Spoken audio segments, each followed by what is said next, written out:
80 से 85 साल की बूढ़ी अम्मा को जब मैंने देखा कि वह अपन पैन के अंदर नमक डाल रही है, तो मैं देखते ही हैरान हो गया और मैंने उनसे पूछा, अरे अम्मा ये आप क्या कर रही हो? भला इस तरीके से अपन पैन के अंदर नमक कौन डालता है?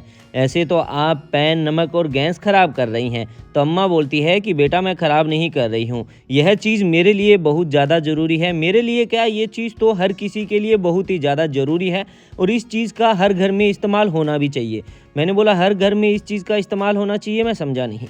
तो अम्मा बोलती है कि मैं तुम्हें बेटा अभी समझा देती हूँ, लेकिन उससे पहले मैं थोड़ा-सा इसके अंदर सरसों का तेल ऐड कर देती हूँ। अम्मा दोस्तों हमें क्या बताने वाली है वो तो हमें आगे पता चल ही जाएगा। लेकिन उससे पहले दोस्तों मैं आपसे एक छोटी-सी रिक्वेस्ट करना चाहता हूँ कि आप हमारा ये वीडियो देश के कौन से कोने से देख रहे हैं, कमेंट बॉक्स में कमेंट करके ज़रूर बताएँ, ताकि आगे आने वाली वीडियो में मैं आपको थैंक्स कर सकूँ। हमारी पिछली वीडियो का थैंक जाता है आकाश जी को मध्य प्रदेश से, रेणुका जी को महाराष्ट्र से, विपिन जी को मुंबई से और शांति प्रजापति जी को बाड़मेर से।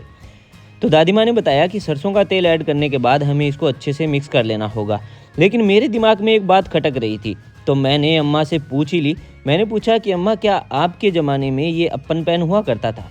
तो अम्मा ने बहुत ही प्यारा मुझे जवाब दिया कि बेटा नहीं, मैं जब भी इस चीज़ को तैयार करती थी तो मैं तो सीधा तवे पर ही इसको तैयार करती थी। लेकिन एक बार जब मैं बहू के पास गई हुई थी तो वहाँ पर इस चीज़ को मैं तैयार कर रही थी। तो वहाँ पर जब बहू ने देखा और बहू ने मुझे कहा कि माँ आप इसको तवे पे तैयार क्यों करती है? अगर आप चाहें तो ये अप्पन पैन के अंदर आप इसको तैयार कर सकती हैं। इससे एक तो हमारी गैस है वो कम जलेगी और दूसरा यह बहुत ही जल्दी बन के तैयार हो जाएगा, आपका टाइम भी ख़राब नहीं होगा। तो तब से लेके आज तक मैं इस अप्पन पैन में ही इस चीज़ को इस्तेमाल करती हूँ और इस चीज़ का इस्तेमाल मैं सिर्फ हफ्ते में या फिर 2 हफ्ते में एक ही बार करती हूँ। फिर मुझे पूरे के पूरे 2 हफ्ते कुछ भी करना नहीं पड़ता। मैंने बोला कि दादी माँ आपने तो इसके अंदर लौंग भी ऐड कर दिए हैं। तो दादी माँ बोलती है कि बेटा लौंग ही नहीं, अभी तो मैं इसमें और भी बहुत कुछ चीज़ें ऐड करूँगी, क्योंकि यह चीज़ ख़ास है और यह बहुत ही ज़्यादा काम आती है। तो मैंने बोला कि दादी माँ आप तो हमें बता दीजिए कि ऐसी कौन सी ख़ास चीज़ है। तो अम्मा बोलती है कि चलो ठीक है बेटा मैं अभी बता देती हूँ, लेकिन इसके अंदर मुझे क्या करना होगा, पहले थोड़ी सी काली मिर्च भी ऐड कर देनी होगी। मैंने बोला अम्मा अब आप इसके अंदर काली मिर्च भी ऐड कर रही हैं और क्या क्या चीज़ें ऐड कर रही हैं आप मुझे बताएंगी?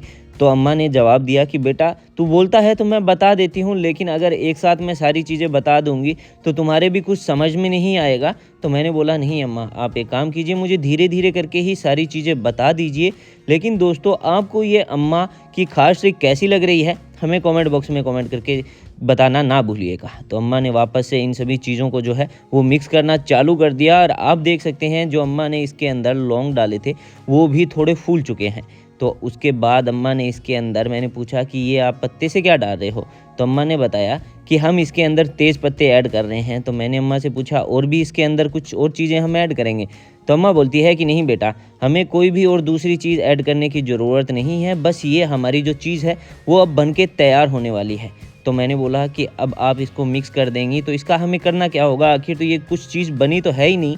तो अम्मा बोलती है कि बेटा इससे कुछ चीज़ बनेगी भी नहीं, लेकिन एक चीज़ बता देती हूँ मैं तुम्हें, जब भी ये थोड़ा सा जलना स्टार्ट होगी तो आप देखेंगे कि आपके घर के जितने भी मच्छर, मक्खी, छिपकली, कॉकरोच, खटमल जैसे छोटे छोटे जो जीव जंतु होते हैं ना, वो हमें बहुत ही ज़्यादा परेशान करते हैं। और तुम देख सकते हो कि 3 जो छोटी छोटी आपको डिब्बियाँ दिख रही है उसमें मैंने थोड़ा सा सरसों का तेल डाला है। लेकिन तुम्हें क्या करना होगा, इन तीनों डिब्बियों में सरसों का तेल ज़्यादा नहीं डालना होगा। बाकी जो डिब्बियाँ हैं तुम्हें कम सरसों का तेल दिखाई दे रहा है, बस उतना ही तुम्हें सरसों का तेल जो है वो उसके अंदर डालना होगा। और इससे जो धुआं ये निकलता हुआ तुम्हें नज़र आ रहा है बेटा, इस धुएं से तुम्हारे घर में छिपकली, मच्छर, मक्खी, कॉकरोच, छोटे छोटे जीव जंतु, खटमल जैसे कई जो और अन्य जीव जंतु होते हैं वो हमारे घर के आसपास भी नहीं भटकेंगे। और इसकी खुशबू उन्हें बहुत ही ज़्यादा इरिटेट करेगी, क्योंकि इसका इस्तेमाल जो है मैं बहुत ही लंबे समय से करती आ रही हूँ। अब से नहीं, जब से मैं छोटी थी यानी 20-22 साल की थी तब से मैं इसका इस्तेमाल करती आ रही हूँ, क्योंकि मुझे मेरी नानी ने ये चीज़ बताई थी। क्योंकि मच्छर मक्खियों का कोई इलाज नहीं है, बस हमें क्या करना होगा, जैसे ही इसका धुआं निकलना स्टार्ट हो जाए हमें पूरे घर में इस तरीके से इसको घुमा देना होगा। एक भी छिपकली, मच्छर मक्खी, कॉकरोच नहीं बचेगा, सारे के सारे भाग जाएंगे। दादी माँ की यह खास ट्रिक दोस्तों मुझे बहुत ही ज़्यादा पसंद आई है। आपको कैसी लगी है कमेंट बॉक्स में कमेंट करके ज़रूर बताना। और दुनिया के कौन से कोने से आप हमारी यह वीडियो देखते हैं ये भी हमें ज़रूर बताएं, ताकि आगे आने वाली वीडियो में मैं आपको थैंक्स कर सकूँ। मैं चलता हूँ दोस्तों, मुझे दीजिए अलविदा, बाय बाय, टेक केयर।